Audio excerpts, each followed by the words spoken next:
Hi friends, నమస్తే. నేను మీ Pramila. Welcome to వంట సాగరం. ఫ్రెండ్స్, ఈ వీడియోలో బాదుషా స్వీట్ని ఏ విధంగా తయారు చేసుకోవాలో చూద్దాం. మీరు మన ఛానల్ క్రొత్తవారైతే కనుక ఛానల్ని సబ్స్క్రైబ్ చేసుకొని బెల్ ఐకాన్ని యాక్టివేట్ చేసుకోండి. తద్వారా నేను చేసే ప్రతి వీడియో కూడా నోటిఫికేషన్ ద్వారా మీకు తెలుస్తుంది. దీనికోసం ముందుగా 1 కప్పు మైదా పిండిని తీసుకోండి. దీనిలో కొద్దిగా వంట సోడాను వేసుకోండి. 2 టేబుల్ స్పూన్ల కాచిన ఆయిల్ని యాడ్ చేసుకొని బాగా కలుపుకోండి. వేడిగా ఉంటుంది కాబట్టి స్పూన్తో ఒకసారి కలుపుకొని చల్లారిన తర్వాత చేత్తో బాగా కలుపుకోవాలి. గుప్పిడి పట్టినప్పుడు అది గడ్డలాగా తయారవ్వాలి. మళ్ళా చిదిమేసినప్పుడు లూజ్ అయిపోవాలన్నమాట. ఈ విధంగా ఇప్పుడు కొద్దిగా వాటర్ యాడ్ చేసుకుంటూ దీన్ని ఒక ముద్దలాగా చుట్టుకోవాలి. కన్సిస్టెన్సీ అనేది జార్ అవ్వకూడదు, అలాగని గట్టిగా లేకుండా మీడియంగా ఉండేటట్లుగా, అంటే వీడియో క్లిప్లో చూపిస్తున్న విధంగా ఈ విధంగా ఉండేటట్లుగా కలుపుకోండి. ఇప్పుడు మూత పెట్టి 10 నిమిషాలు నాననిద్దాం. ఈ పిండి ముద్ద నానే టైంలో మనం షుగర్ లిక్విడ్ని తయారు చేసుకుందాం. దీనికోసం కప్పున్నర పంచదారను యాడ్ చేసుకోండి. 1 కప్పు మైదా పిండికి కప్పున్నర పంచదార సరిపోతుందన్నమాట.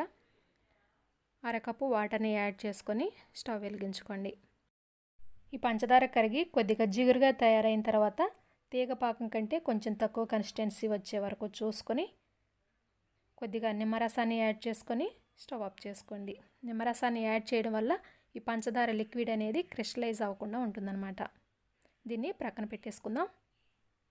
ఇప్పుడు నానబెట్టుకొని ఉంచుకున్న మైదా పిండి ముద్దను ఒకసారి కలుపుకొని చిన్న పోర్షన్స్గా డివైడ్ చేసుకోండి. వాటిని ఈ విధంగా చిన్న బాల్స్లా చేసుకొని నొక్కి మధ్యలో గారెకు మనం హోల్ చేసుకున్నట్లుగా హోల్ చేసుకొని ప్రక్కన పెట్టుకోండి. ఈ విధంగా అన్నీ రెడీ చేసి పెట్టుకొని స్టవ్ మీద ఒక బాండి పెట్టుకొని ఆయిల్ వేడి చేసుకోండి. ఆయిల్ కొద్దిగా హీట్ ఎక్కితే సరిపోతుందండి, హెవీగా హీట్ చేసుకోవద్దు. కొద్దిగా హీట్ ఎక్కిన తర్వాత మనం రెడీ చేసి పెట్టుకున్న బాదుషాల్ని ఒకదాని తర్వాత ఒకటి యాడ్ చేసుకోండి. లో ఫ్లేమ్లో వీటిని వేయించుకోవాలి. ఇవి కొద్దిసేపటి తర్వాత పైకి తేలుతాయి. ఇలా పైకి తేలిన తర్వాత లో ఫ్లేమ్లోనే వీటిని ఫ్రై చేసుకోండి. ఒకవైపు కాలిన తర్వాత రెండో వైపు తిప్పుకొని రెండు వైపులా కూడా గోల్డెన్ బ్రౌన్లోకి మారిన తర్వాత వీటిని మనం రెడీ చేసి పెట్టుకున్న పంచదార పాకంలో యాడ్ చేసుకోండి. ఈ పంచదార పాకం అనేది చల్లబడినట్లయితే కొద్దిగా గోరువెచ్చగా అయ్యేటట్లుగా హీట్ చేసుకోండి. పాకంలో వేసిన తర్వాత 20 సెకండ్ల పాటు అందులోనే ఉంచి బయటికి తీయండి.